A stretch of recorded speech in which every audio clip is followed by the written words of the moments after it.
Alhamdulillah, Alhamdulillahi Rabbil Alamin. Allahumma salli ala Muhammadin wa ala ali Muhammad. നമുക്കിനി സൂറത്തുൽ അംഫാലിലെ 29ാമത്തെ സൂക്തമാണ്.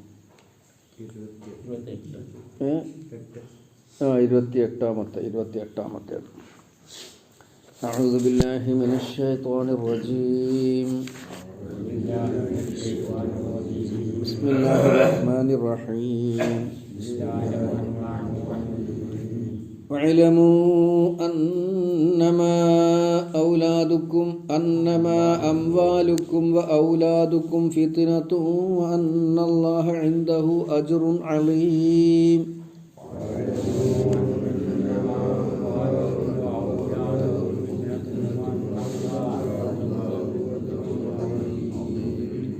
വഅലമു, നിങ്ങൾ അറിയുകയും വേണം. അന്നമാ അംവാലുക്കും, നിങ്ങളുടെ മുതലും, വ ഔലാദുക്കും, മക്കളും, ഫിത്നത്തുൻ, ഒരു പരീക്ഷണം മാത്രമാണ്. വ അന്നല്ലാഹ, തീർച്ചയായും അല്ലാഹു, ഇൻദഹു, അവൻ്റെ അടുത്താണ്, അജ്റുൻ അലീം, മഹത്തായ വലിയ പ്രതിഫലമുള്ളത് എന്നിവിടെ അർത്ഥം പറയാം. വഅലമു, നിങ്ങൾ മനസ്സിലാക്കുകയും വേണം. അലിമ, അതിൻ്റെ കൽപ്പനയാണ് ഇഴലം. അത് ബഹുവചനമാക്കുമ്പോൾ ഇഴലമു, മുമ്പത്തെ വാചകത്തിലേക്ക് ചേർത്ത് പറയുന്ന വാവുമാണ്. വഅലമു, നിങ്ങൾ അറിയുകയും വേണം. അന്നമ അംവാലുക്കും, നിങ്ങളുടെ മുതലുകൾ, വൗലാദുക്കും, മക്കളും, ഫിത്നത്തുൻ, ഫിത്ന മാത്രമാണ്. ഫിത്ന എന്ന പരീക്ഷണം മാത്രം എന്ന് പിന്നെ എവിടുന്നാ കിട്ടുക? അന്നമ എന്നുള്ളത് അതിൻ്റെ മുമ്പ് വന്നത് അതുകൊണ്ടാണ്. അന്നമ ഔലാദുക്കും, അന്നമ അംവാലുക്കും ഔലാദുക്കും ഫിത്ന, ഫിത്ന മാത്രം. അന്നമ വന്നാൽ തൊട്ട് ഉടനെ ഉള്ളതിലേക്കല്ല, അതിൻ്റെ ശേഷം വരുന്നതിലേക്കാണ് ഇതിനെ പരിമിതപ്പെടുത്തലിൻ്റെ അർത്ഥം വരിക. അന്നല്ലാഹ ഇൻദഹു അജ്റുൻ അലീം, തീർച്ചയായും അള്ളാഹു അവൻ്റെ അടുക്കൽ തന്നെയാണുള്ളത് അജ്റുൻ അലീം, അലീമായ, വളരെ മഹത്തരമായ, വളരെ വലിയ പ്രതിഫലം. ഇത് അർത്ഥമൊക്കെ ഏകദേശം നമുക്ക് മനസ്സിലാവും, വാക്കുകളൊക്കെ നമുക്ക് പരിചയമുള്ളതാണ്. അലിമ, ഇളം, അംവാല്, മാല് എന്നുള്ളതിൻ്റെ ബഹുവചനം, ഔലാദ്, വലത് എന്നുള്ളതിൻ്റെ ബഹുവചനം, ഫിത്ന, അന്ന, അല്ലാഹ, ഇൻദഹു, അജ്റുൻ അലീം, എല്ലാ വാക്കും ഏകദേശം നമുക്ക് പരിചയമുള്ളതാണ്. കഴിഞ്ഞ സൂക്തത്തിൽ പറഞ്ഞത്, വിശ്വാസികളെ, നിങ്ങൾ അള്ളാഹുവിനെയും അവൻ്റെ ദൂതനെയും നിങ്ങളുടെ അമാനത്തുകളെയും ഉത്തരവാദിത്തങ്ങളെയും അല്ലെങ്കിൽ വിശ്വസിച്ചേൽപ്പിക്കപ്പെട്ട ബാധ്യതകളെയും കാര്യങ്ങളെയും ചതിക്കരുത്. ഇവിടെ ഇത് പറയുന്ന ഒരു സംദർഭവും നമുക്കറിയാം. ബദർ യുദ്ധവുമായി ബന്ധപ്പെട്ട് സംഭവിച്ച അനിഷ്ടകരമായ കാര്യങ്ങളൊക്കെയാണ് സൂചിപ്പിച്ചിട്ടുള്ളത്. ഇങ്ങനെയൊക്കെ അള്ളാഹുവിനോടോ അവൻ്റെ ദൂതനോടോ അമാനത്തുകളോടോ വഞ്ചന ചെയ്യുന്നതിന് മനുഷ്യനെ പ്രേരിപ്പിക്കുന്നത് ദുന്യാവിനോടുള്ള താല്പര്യമാണ്. ബദർ യുദ്ധത്തിന് പോകേണ്ടി വരും എന്ന് വന്നപ്പോൾ അവരിൽ ചിലർക്കെങ്കിലും അസ്വസ്ഥത ഉണ്ടായല്ലോ. എന്താ കാരണം? യുദ്ധം എന്ന് പറയുന്നത് അത്ര നല്ലൊരു ഏർപ്പാടല്ല. പരിക്കേൽക്കും, ചിലപ്പോൾ മരണം തന്നെ സംഭവിക്കും. അപ്പോൾ വീട്ടിൽ എൻ്റെ കുട്ടികൾക്ക് പിന്നെ ആരാ ഉണ്ടാവുക? എൻ്റെ മുതലൊക്കെ പിന്നെ ആരാ നോക്കുക? ഇങ്ങനെ അസ്വസ്ഥതയാണല്ലോ. നമ്മൾക്ക് മരിക്കാനുള്ള അസ്വസ്ഥതകളിൽ ഒന്നെന്താണ്? കുട്ടികൾ അനാഥരാകുമല്ലോ അല്ലേ? നമ്മളെ കുട്ടികൾ ഇതാണല്ലോ, എൻ്റെ ബിസിനസ്, എൻ്റെ മുതലുകൾ, ഇതൊക്കെ അസ്വസ്ഥതയുള്ളതോടൊപ്പം ആലോചിച്ച് നോക്കുകയാണ്. ഇത്ര കൗതുകകരമായ ഏറ്റവും വലിയ സമ്പാദ്യമാണ് മക്കൾ എന്ന് പറഞ്ഞാൽ. ഏറ്റവും കൗതുകമുള്ള ഒരു മനുഷ്യന് ദുനിയാവിൽ ഏറ്റവും കൗതുകമുള്ള വിഭവം ഏതാണെന്ന് വെച്ചാൽ മക്കൾ തന്നെയാണ്. അത് കഴിഞ്ഞിട്ടുള്ളൂ വേറൊക്കെ അത്ര. അത് ഉപേക്ഷിച്ച്, നമ്മുടെ കച്ചവടം ഉപേക്ഷിച്ച്, നമ്മുടെ വരുമാനം ഉപേക്ഷിച്ച്, നമ്മുടെ സൗഹൃദങ്ങൾ വിട്ട്, ദുനിയാവിലെ അത് എത്ര പരിമിതമാണെങ്കിലും നമുക്ക് കൊതി തീർന്നിട്ടില്ലാത്ത വിഭവങ്ങൾ വിട്ട് മരിക്കേണ്ടി വരും. അതിന് ബേജാറായിട്ട് കാര്യമില്ലല്ലോ. അപ്പോൾ അള്ളാഹ് പറയാ, നിങ്ങൾക്ക് ദുനിയാവിനോട് താല്പര്യമുണ്ടാകുന്നത് അള്ളാഹുവിനോടും റസൂലിനോടും വിശ്വാസവഞ്ചന കാണിക്കാൻ, ചതി കാണിക്കാൻ, നിങ്ങളുടെ ഉത്തരവാദിത്വത്തിൽ വീഴ്ച വരുത്താനൊക്കെ പലപ്പോഴും പ്രേരണയായി തീരുന്നത് ദുനിയാവിനോടുള്ള താല്പര്യമാണ്. ഇതങ്ങോട്ട് ഇട്ടെറിഞ്ഞ് ഒഴിവാക്കി പോകാൻ, അതിലേക്ക് നമ്മളെ പലപ്പോഴും പല സൽക്കർമ്മങ്ങളിൽ നിന്നും തടയുന്നത് അള്ളാഹുവിൻ്റെ മാർഗത്തിൽ ഇറങ്ങി പുറപ്പെടുന്നതിൽ നിന്ന് നമുക്ക് വിരസത, അലസത ഒക്കെ ഉണ്ടാകണം. എന്തുകൊണ്ട? അത് പരന്നടി സുഖത്തുനിന്നാണ്ട് ഇറങ്ങാൻ തോന്നുന്നു. ഈ തണുപ്പി പെരൻ്റെ ഉള്ളിലെ സുരക്ഷിതത്വത്തിൽ നിന്ന് മഴയിലേക്കും വെയിലിലേക്കും വയർപ്പിലേക്കും ഒക്കെ ഇറങ്ങാനുള്ളൊരു മടി, എന്താ സുഖലോലുപതയാണ്. അതാ മക്കളെയും കുട്ടികളെയും കൂടെ അങ്ങനെ ആണ്ടല്ലോ. ഇതാണ് വഞ്ചന അള്ളാഹുവിനോടും റസൂലിനോടും ഉത്തരവാദിത്തങ്ങളോടും ചതി കാണിക്കാൻ നിങ്ങൾക്ക് പ്രേരണയായി മാറുക. അതിലേറ്റവും മുഖ്യം നിങ്ങളുടെ മക്കളും നിങ്ങളുടെ മുതലുമാണ്. ആയതുകൊണ്ട് അത് നിങ്ങൾ മനസ്സിലാക്കേണ്ട ഒരു കാര്യം, അത് ദുന്യാവിലെ ചില വിഭവങ്ങളൊക്കെ തന്നെയാണ്. അതോടൊപ്പം അത് വലിയ പരീക്ഷണം. ഈ പരീക്ഷണത്തിൽ മതിമറന്നാൽ, ഇവിടെ എൻ്റെ സമ്പാദ്യമോ എൻ്റെ മക്കളോ ഇത് രണ്ടും കൂടി കൂട്ടിച്ചേരുന്നതാണ് സ്വാധീനം എന്ന് പറയുന്നത്. അറബികൾക്ക് അങ്ങനെയാണ്, നമുക്കും അങ്ങനെ തന്നെയാണ്. മുതലും നല്ലോണ്ട്, കുറേ മക്കളും ഉണ്ട്. കുറേ മക്കൾക്കപ്പോൾ പേരക്കുട്ടികളും ഉണ്ടാവും, ഓലൊക്കെ ബന്ധങ്ങളും ഉണ്ടാവും. അപ്പോൾ അത് വലിയ ഇഷ്ടംപോലെ മുതലുണ്ട്.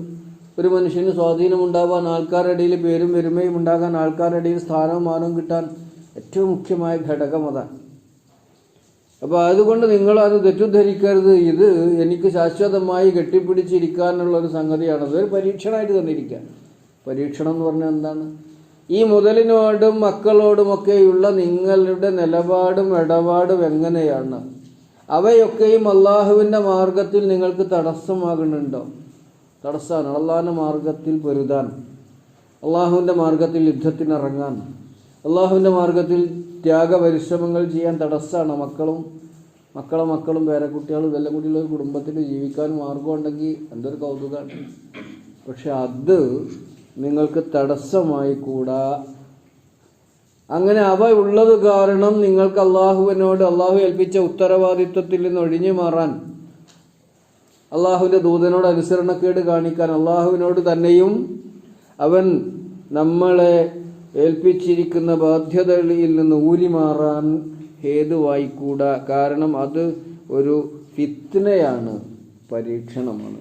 പല തരത്തിൽ ഈ വിഷയം ഖുർആൻ നമ്മളെ ഓർമ്മപ്പെടുത്തിയിട്ടുണ്ട്, അല്ലേ? അൽ മാലു വൽ ബനൂന സീനത്തുൽ ഹയാത്തി ദുനിയ വൽ ബാഖിയാത്തു സ്വാലിഹാത്തു ഖൈറുൻ ഇൻദ റബ്ബിക സവാബൻ വ ഖൈറുൻ അമല. സൂറത്ത് കഹ്ഫിൽ നമ്മൾ ഓതാറുണ്ട്. സുയ്യിന ലിന്നാസി ഹുബ്ബു ശഹവാത്തി മിനൻ നിസാഇ വൽ ബനീന എന്ന് പറഞ്ഞിട്ട് സൂറത്ത് ആലു ഇമ്രാനിൽ നമ്മൾ പഠിച്ചില്ലേ? അവിടെയും പറഞ്ഞിട്ടുണ്ട് സ്ത്രീകൾ, മക്കൾ, മുതല്, കുതിരകൾ എന്നുവെച്ചാൽ ഭൗതികമായ ഇതൊക്കെ സൂചിപ്പിച്ചുകൊണ്ടാണ് നമ്മളോട് പറയുന്നത്, നിങ്ങൾക്ക് ഇത് ഫിത്നയാവാതിരിക്കാൻ വേണ്ടി നിങ്ങൾ ശ്രദ്ധിക്കണം. മുതലും മക്കളും ഫിത്നയാവരുത്. അങ്ങനെയുണ്ട് ചില സുഹൃത്തുക്കൾ. എന്തേ നമ്മളിങ്ങനെ ഒരു പരിപാടി അള്ളാഹിൻ്റെ മാർഗത്തിൽ നമ്മൾ തീരുമാനിച്ചിരുന്നില്ല, എന്തേ വരാൻ? അത് ഞാൻ പേരക്കുട്ടികളൊപ്പം ഒക്കെ ഇങ്ങനെ കളിച്ചിരുന്നപ്പോൾ പിന്നാണ് നേരം വെക്കും. ഒരു പരീക്ഷണമാവുകയാണ്. അപ്പോൾ ഏറ്റവും ഒരു കാര്യം, ഒരു ബാധ്യത, ഒരു കരാറ് പാലിക്കുന്നതിൽ പോലും തടസ്സമായി മാറും. അപ്പോൾ അത് വളരെ ഗൗരവമായിട്ട് സൂറത്തു തഗാബുലിൽ പറഞ്ഞിട്ടുള്ളത്, അല്ലാഹു തആല പറഞ്ഞിട്ടുള്ളത്, ഇത് ശത്രുക്കളാകുന്ന ആര്? നിങ്ങളുടെ ഇണയും നിങ്ങളുടെ മക്കളും. സൂറത്തു തഗാബുലിലെ 14-ാമത്തെ ആയത്തിൽ ശത്രുക്കളുണ്ടാകും, മക്കൾ ശത്രുക്കളായി മാറും. ഏതർത്ഥത്തിൽ?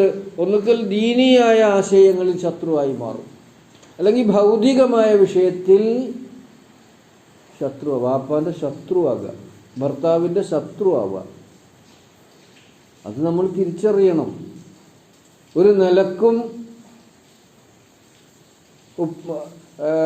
വാപ്പാനെ അംഗീകരിക്കാത്ത, സ്വീകരിക്കാത്ത, ഭർത്താവിനെ ആദരിക്കാത്ത, അനുസരിക്കാത്ത ഇണകളുണ്ടാകുക, മക്കളുണ്ടാവുക. ഇപ്പോഴത്തെ കാലത്ത് അതൊന്നും വലിയ പുതുമയായിട്ട് നമുക്ക് തോന്നണില്ല. ഇന്നലെ മിനിയാന്നൊക്കെ സോഷ്യൽ മീഡിയയിൽ നടക്കുന്ന ചർച്ച ഉണ്ടല്ലേ, ഒരു മകനും ഭാര്യയും കൂടിയിട്ട് അച്ഛനത്തല്ലേ, അച്ഛനത്തല്ല വടിയെടുത്തിട്ട് മകന് മുണ്ടമടി എടുത്തിട്ട് അടിക്കുക. അവൻ്റെ ഭാര്യയാണ് പിന്നെ തല്ലി വീഴ്ത്തുക. ആരെ? സ്വന്തം അച്ഛൻ.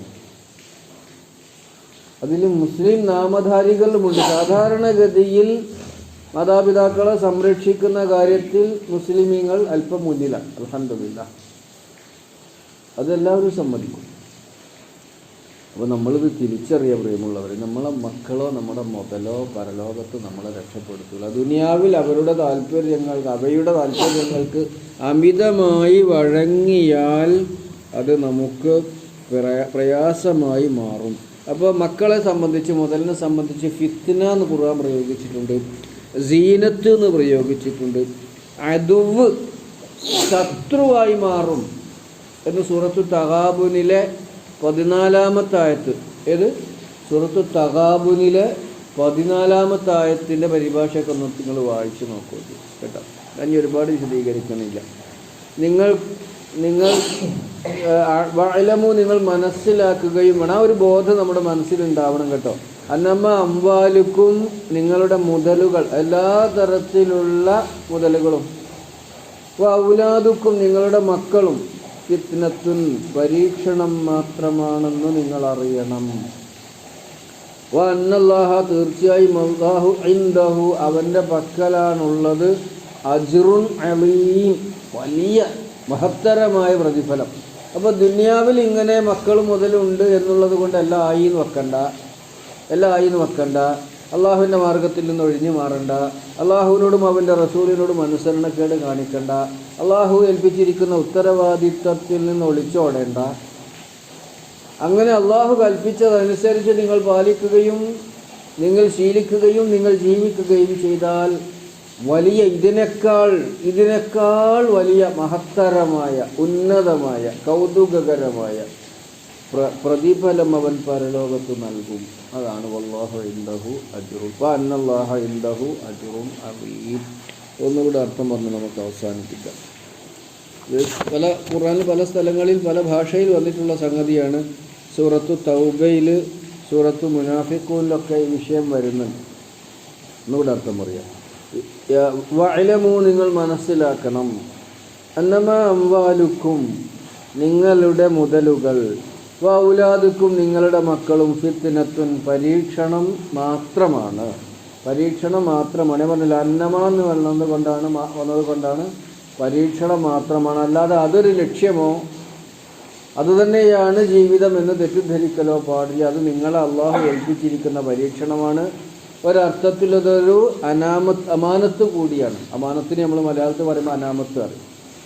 അമാനത്ത് കൂടിയാണ്. അത് മലയാളത്തിലാക്കുമ്പോൾ അനാമത്ത് എന്നാണ്. അനാമത്ത് എന്നുള്ളത് കോടതി ഭാഷയ്ക്കായിട്ട് മലയാളത്തിൽ ഉള്ളതാണ്. വിശ്വസ്ത കാര്യങ്ങൾ, വിശ്വസിച്ച് ഏൽപ്പിച്ച കാര്യങ്ങൾ തന്നെയാണ് ഇതിൻ്റെ അർത്ഥം. അപ്പോൾ വാലമു അന്നമ അംവാലുക്കും വൗലാദുക്കും, അപ്പോൾ മക്കളും മുതലുമൊക്കെ അല്ലാഹു തആല നമ്മളെ ഏൽപ്പിച്ചിരിക്കുകയാണ്. അതൊരു പരീക്ഷണമാണ്, അതൊരു അമാനത്താണ്, അത് അള്ളാഹു കൽപ്പിച്ചത് പ്രകാരം വിനിയോഗിക്കാനുള്ളതാണ് എന്ന കാര്യം അറിയണം. അതാണ് ജീവിതം എന്ന് തെറ്റിദ്ധരിക്കരുത്. ഫിത്നത്തുൻ, പരീക്ഷണം മാത്രമാണ്. അന്നല്ലാഹ, തീർച്ചയായും അള്ളാഹു, ഇൻദഹു, അവൻ്റെ പക്കലാണ്, അജ്റുൻ അലീം, വലിയ പ്രതിഫലമുള്ളത്. അള്ളാഹു സുബ്ഹാനഹു വ തആല അവൻ്റെ അടുക്കലുള്ള മഹാപ്രതിഫലം ലഭിക്കാൻ നമുക്ക് ഏവർക്കും ഭാഗ്യം നൽകി അനുഗ്രഹിക്കുമാറാവട്ടെ. അള്ളാഹുവെ, നീ പഠിപ്പിച്ചു തന്നത്, നീ ഞങ്ങളോട് നിർദ്ദേശിച്ചിട്ടുള്ളത്, നീ ഞങ്ങളോട് കൽപ്പിച്ചിട്ടുള്ളത് എപ്രകാരമാണ് അപ്രകാരം തന്നെ ഉൾക്കൊണ്ടുകൊണ്ട് സ്വീകരിച്ചുകൊണ്ട് ജീവിക്കാൻ ഞങ്ങൾക്ക് എല്ലാവർക്കും നീ കൽപ്പിച്ചു നൽകുമാറാകണേ. രക്ഷിതാവേ, ഞങ്ങളുടെ മക്കൾക്കും നീ ഹിദായത്ത് നൽകി അനുഗ്രഹിക്കണം. അവയെ പരലോകത്തും ഞങ്ങൾക്ക് കൺകുളിർമയായി, ഇഹലോകത്തും പരലോകത്തും കൺകുളിർമയായി കാണുവാൻ, അനുഭവിക്കുവാൻ ഞങ്ങൾക്ക് നീ ഭാഗ്യം തരുമാറാകണേ. ഞങ്ങൾക്ക് നീ നൽകിയിട്ടുള്ള ദുനിയാവിയായ എല്ലാ അനുഗ്രഹങ്ങളെയും നിൻ്റെ ഇഷ്ടത്തിന് വിനിയോഗിക്കുന്ന, നിൻ്റെ തൃപ്തിയിൽ വിനിയോഗിക്കുന്ന ഭാഗ്യവാന്മാരെ ഞങ്ങളെല്ലാവരെയും നീ ചേർത്ത് അനുഗ്രഹിക്കുമാറാകണം. ഞങ്ങളുടെ രോഗികൾക്ക് നീ ശിഫ നൽകണേ രക്ഷിതാവേ. റബ്ബനാ ആതിനാ ഫിദ്ദുനിയാ ഹസന വഫിൽ ആഖിറതി ഹസനത വഖിനാ അദാബന്നാർ വൽഹംദുലില്ലാഹി റബ്ബിൽ ആലമീൻ.